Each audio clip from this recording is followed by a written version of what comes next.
নমস্কার বন্ধুরা, আজকে আমি একটা বিষয় নিয়ে আলোচনা করতে আসছি। সেটা হলো আমাদের মধ্যে অনেকেই বলে যে পৃথিবীতে যা কিছু ঘটে সবই ভগবানের ইচ্ছা।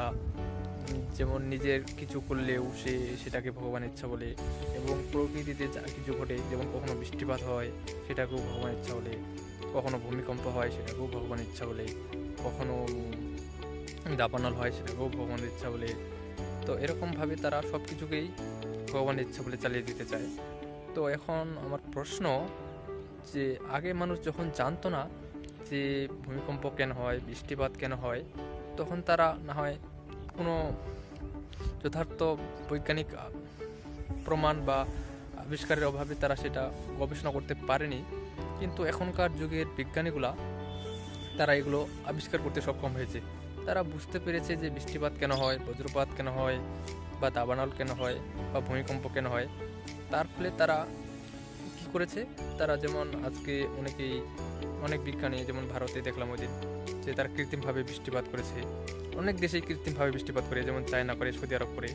তো এগুলো তারা বৈজ্ঞানিকভাবে যে কীভাবে বৃষ্টিপাত হয় এগুলোকে তারা খুঁটিনাটিভাবে পর্যবেক্ষণ করেছে, বুঝেছে, এবং কি তার ফলে তারা সেটাকে নতুন করে করার চেষ্টা করেছে। তার ফলে তারা কী করেছে, কৃত্রিমভাবে বৃষ্টিপাত করার চেষ্টা করেছে এবং কি তারা সফলও হয়েছে।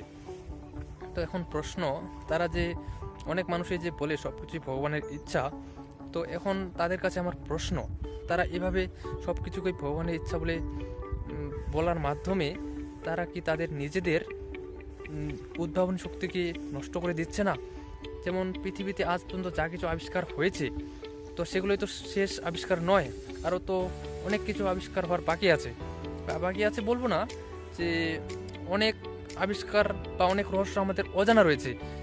তো সেই অজানা রহস্যগুলোকে আমরা যদি ঈশ্বরের দোহাই দিয়ে বা সেগুলোকে ঈশ্বরের ইচ্ছায় বলে মনে করে থাকি, তাহলে তো সেটা আমাদের উদ্ভাবনী শক্তিকে নষ্ট করে দেয়। আপনারা এর উত্তর জানাবেন বন্ধুরা। তো আপনারা যে মনে করেন যে সব কিছু ভগবানের ইচ্ছা, এটার মাধ্যমে আপনারা আপনাদের নিজেদের উদ্ভাবন শক্তিকে নষ্ট করে দিচ্ছেন, নাকি ভগবানের ইচ্ছা বলে চালিয়ে দিচ্ছেন? তো ধন্যবাদ বন্ধুরা, হরে কৃষ্ণ।